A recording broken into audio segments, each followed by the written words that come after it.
not supposed to come. Okay. This was, I was just coming home, and I think when Kipchumba Murkomen threatened to arrest me, my supporters decided to come to the airport to make sure that I'm safe. It was a family affair. Of course, the government organized to attack me, and those were policemen in civilian, accompanied with goons. They actually wanted to kill me at Pipeline. They took a big boulder and dropped it on my car. You know, I escaped death by a whisker, and I think they wanted to kill me. And what Murkomen should know, that if he had killed me, there will be no country. There will be a civil war. And I don't know whether they know what they are playing around with. This country, where it has reached, people should not have such jokes. Those are jokes that are not good. We have a country. We have a country, Yvonne. And myself, what I did, we were supposed to go through Jogoo Road all the way and greet people in the Kamukonji. Yes. Me, I'm a very responsible leader.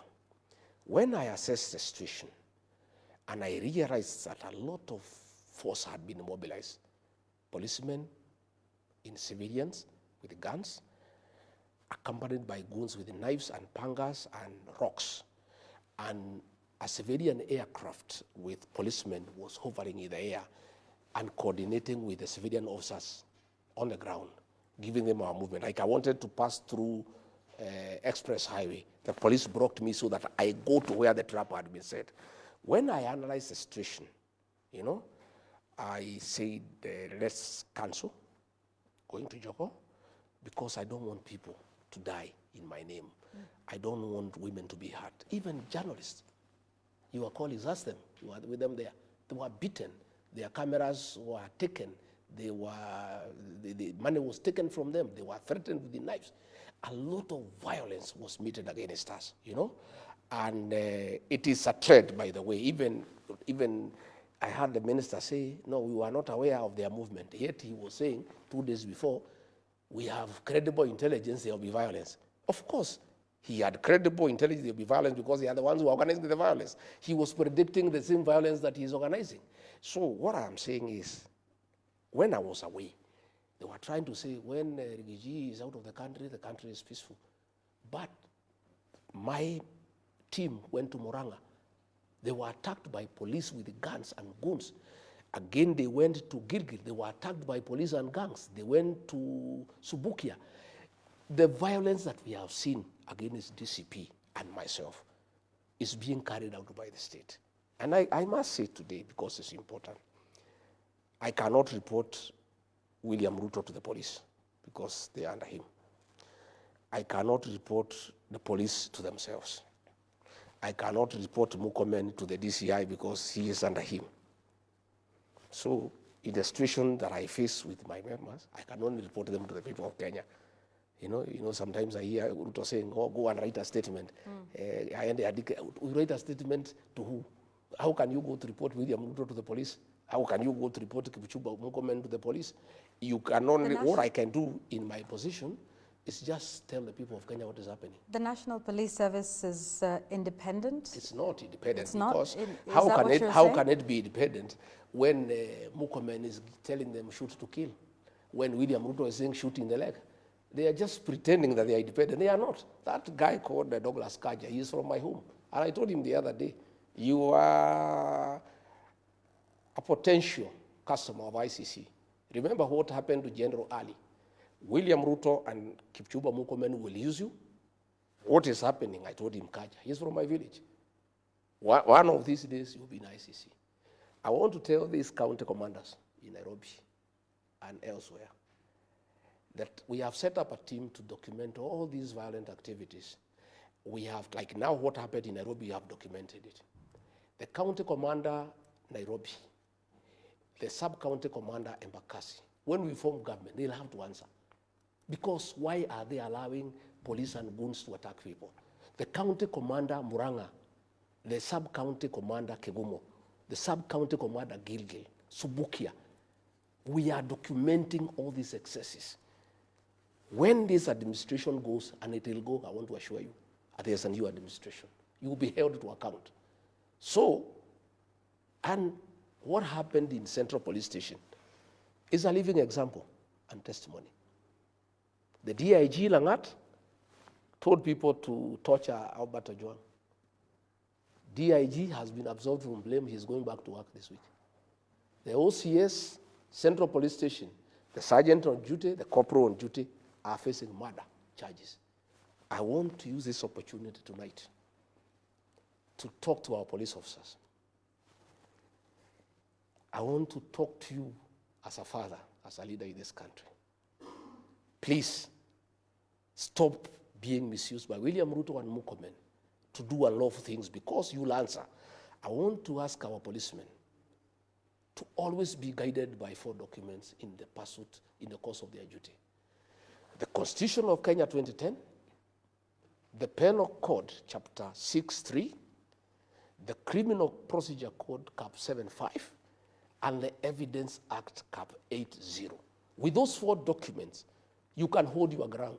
And even if your senior tells you to do something that is not covered by those 4 documents, you can stand your ground. Okay.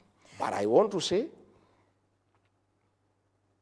if the government has decided to stop the one-term movement, they want to assassinate Rigathi Gachagua by using police in civilians and then blame it on goons, because I can see the pattern. What they have done, Yvonne, if you allow me, I've been attacked now 7 times. In November 2024, I was attacked by goons covered by police in Limuru. Up to today, nobody has ever been arrested. On 28th December, I was attacked by a police officer in Shamata. Nobody has ever been arrested. On 6th April, I was attacked by goons and police in the Mweki, inside a PCA church. Nobody has ever been arrested. You know? Another day, I was attacked somewhere else. Now, I was attacked at the airport. What I can see, I was analyzing here with security experts yesterday, is that the government want to set up a trend where that Rigathi Gachagua is always attacked by goons, is always attacked by goons. So that one day, police in civilian can shoot him dead, and then say it's the goons, and then order an investigation to arrest the goons when he is dead.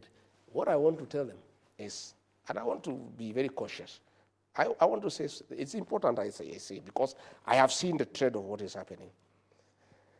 I want to tell William Ruto and Kipchumba Murkomen, please, don't ban this country.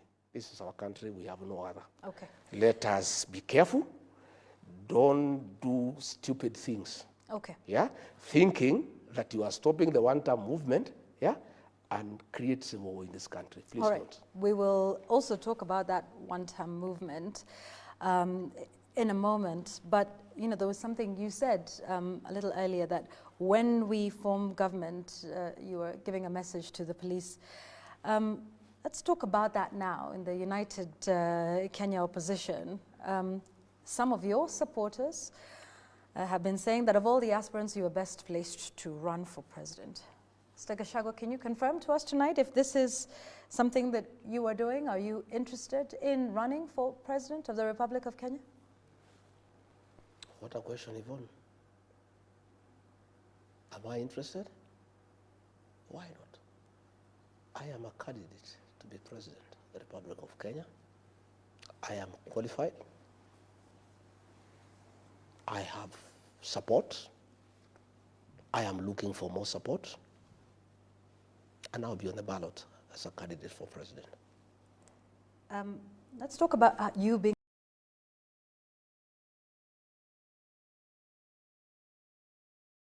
on the ballot. Will that happen with your impeachment? What do you mean?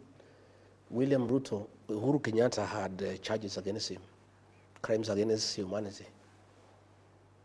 In The Hague, he was elected as president. They were not convicted. They were facing charges at the ICC. Nobody has been convicted. Do you think that's a fair comparison? Yes, the charges yes, they were facing. What I just want to tell you what is. Yeah, for a moment. Can I ask the question? Okay. Okay. Do you think it's a fair comparison that they were facing charges at the ICC, facing charges? You, on the other hand, based on the laws of this country, faced charges at the Senate and were found guilty of some, not all, but enough to impeach you as deputy president. John Weluke, the MP for Sirisia, was convicted and jailed for 74 years, okay, before the elections, okay? He filed an appeal before the High Court. when the elections came, the law is very clear that the Constitution guarantees your right to vie for elective office, even if you have been convicted, if you have not exhausted the remedies available in law. Okay? Rigathi Gachagua has a matter before the High Court. It has not even been heard. It needs to go to the High Court, Court of Appeal, the Supreme Court, until the Supreme Court says Rigathi Gachagua was impeached properly. And Yeah? if that happens, if I'm the Supreme saying, Court, I'm saying if the Supreme, and that's what I'm saying. If it says yes, if yeah, you go that's all what I'm the saying. way, That's what I'm saying. and the Supreme Court That's what I'm says saying. upholds If it your says impeachment, yes, if it does yes, if the Supreme Court opposes my impeachment, then I cannot run. Okay. It has not. The High Court has not. The Court of Appeal has not. Until that has happened, Rigathi Gachagua remains free to vie for office. And I don't want to discuss matters before court, but even the judges will take judicial notice of what is going on and how this guy called Rigiji was impeached. You know, okay, the things are there. I don't want. Let's leave it at that because I don't want us to. But you see, you are the one. You see, No. You are the one who brought things that were before the Senate. Yeah. Those speeches were before the Senate. No. I was tried on the same issue, so you are trying me the second time. No. Those speeches were not as a result of the Senate. Oh, they were as a result of what you had said before. They were there. They were at the Senate. You are trying me a second time. Was I trying you a second time? Because you were asking me to make comments on matters I've already made comments before. No, we're holding you to account for statements that so you what make, I'm saying Mr. is, Rigathi. Before I exhaust all the remedies available to me by law, and you know the law is very good. It gives somebody enough remedies so that you get fairness. Fairness, Okay. you know, All right. let me tell you what they say in law. They say it is okay for a guilty person to be freed, but it's unacceptable for an innocent man to be jailed. And we shall wait to see that what is the why- court say that's- about that's that. why- Let's, that's I why want there are us to four leave it at mechanisms. that. Okay, I want us to leave it at that. Yes.